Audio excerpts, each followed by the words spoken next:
نهائي كأس افريقيا لحظة تاريخية. المنتخب المغربي ما غاديش يلعب مباراة، ولكن قدام فرصة ذهبية باش يحقق الحلم الافريقي بعد سنين طويلة ديال المعاناة. فشكون هو منتخب السنغال، كيفاش كيلعبوا، وشنو هما النقاط القوة والضعف ديال المنتخب السنغالي، واش قادرين نتجاوزوا هذه العقدة التاريخية؟ هادشي كامل وكثر غنشوفوه في هذا الفيديو، ولكن قبل خلي معاك واحد لايك وتابونا في القناة ويلا نبداو.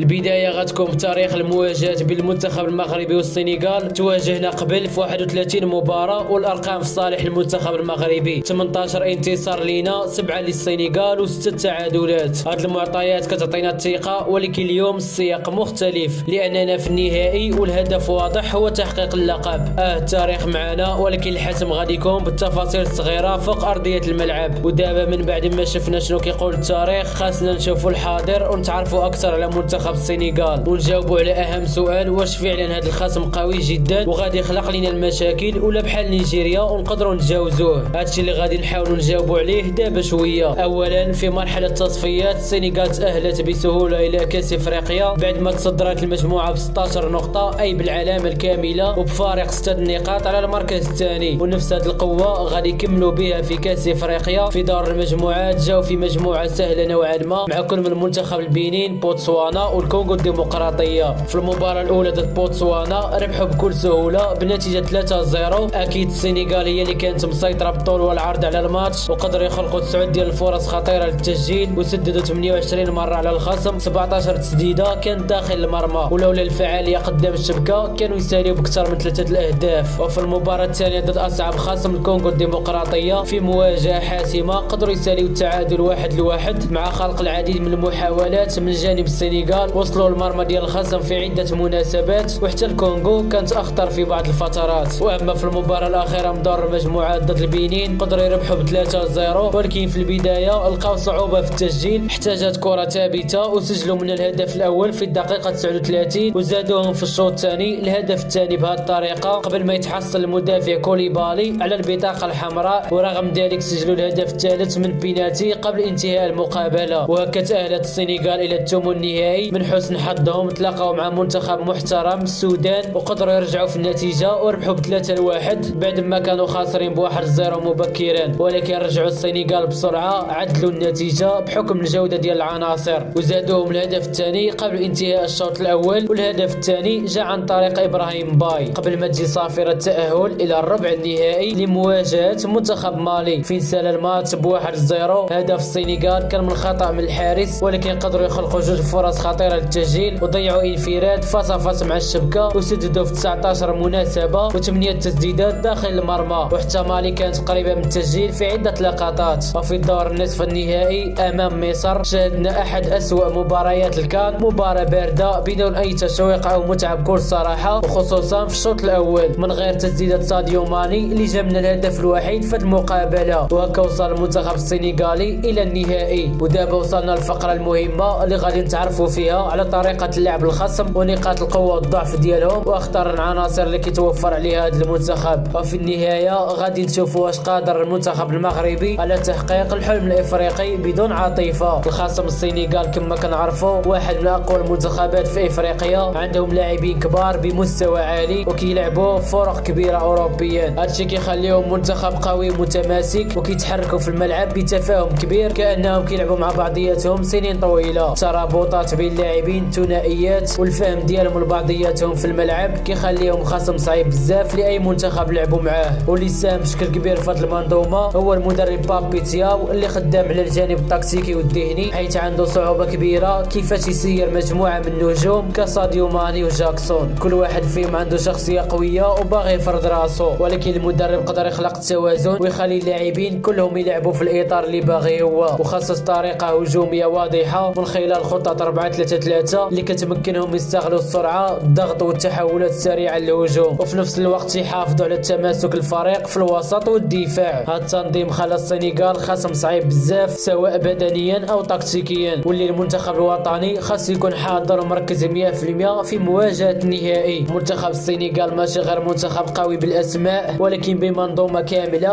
مبنيه بعنايه. اخطر عنصر فيها بلا نقاش هو ساديو ماني. ماني هو المايسترو الحقيقي، اللاعب اللي كيكسر الخطوط وكيخلق الفريق من والو. حضور ذهني وتكتيكي كبير بزاف، وكيقدر يقلب المباراة في لقطة وحدة، وداكشي علاش خاصو يكون عنده مراقبة خاصة. بنفس الطريقة اللي قدرنا نحبسو بها مفاتيح الخطورة ديال نيجيريا بحال لقمان أوسيمين وقبلهم بيمو. ومن ناحية الأرقام السنغال كيبان بوضوح أنه ثاني أكثر منتخب كيشكل خطورة هجومية في البطولة من بعد نيجيريا، والأرقام ما كتكذبش. معدل 7.8 تسديدات على المرمى في كل مباراة، رقم كبير وكيبين أن هذا المنتخب ما كيكتفيش بالاستحواذ أو البناء، ولكن كيبحث ديما على إنهاء الهجمة. هاد النزاعة الهجومية كتخليهم ديما خطيرين حتى في المباريات اللي كيكونوا فيها مضغوطين. وواحد من أكبر أسلحة السنغال هو الضغط العكسي. منين كيضيعوا الكرة كيدخلوا مباشرة في مرحلة ضغط شرس ومنظم بهدف استرجاع الكرة في وقت قصير قبل ما الخصم يعاود ينظم الخطوط ديالو. هذا الضغط ماشي عشوائي، بل مبني على تمركز ذكي وسرعة في التنفيذ، وكيخلق مشاكل بزاف للمنتخبات اللي كتحتاج الوقت في البناء من الخلف. ورغم هذا الضغط العالي السنغال كيمتلك مرونة تكتيكية كبيرة، ماشي منتخب كيلعب بطريقة واحدة فقط، بل كيقدروا يضغطوا وكيقدروا كذلك يخرجوا بالكرة بسلاسة من تحت الضغط، معتمدين على تمريرات قصيرة وسريعة وتبادل المراكز بين لاعبي الوسط والهجوم. هادشي كيصعب المهمة على أي منتخب باغي يفرض عليهم أسلوب واحد، حيث هما قادرين يتأقلموا مع مجريات المباراة. ومن نقاط القوة أخرى مهمة هي التوسيع الملعب. السنغال كيعتمد بزاف على الظهيرين اللي ماشي غير أدوارهم دفاعية، بل كيعطيو حلول هجومية مستمرة، كيوسعوا الملعب وكيخلقوا التفوق العددي على الأطراف. هاد التحركات كتسمح للأجنحة يدخلوا للعمق أو يتحركوا بحرية أكبر، وكتخلق ارتباك في التغطية الدفاعية ديال الخصم. وهذا المعطى غادي يخلق لنا مشاكل صراحة.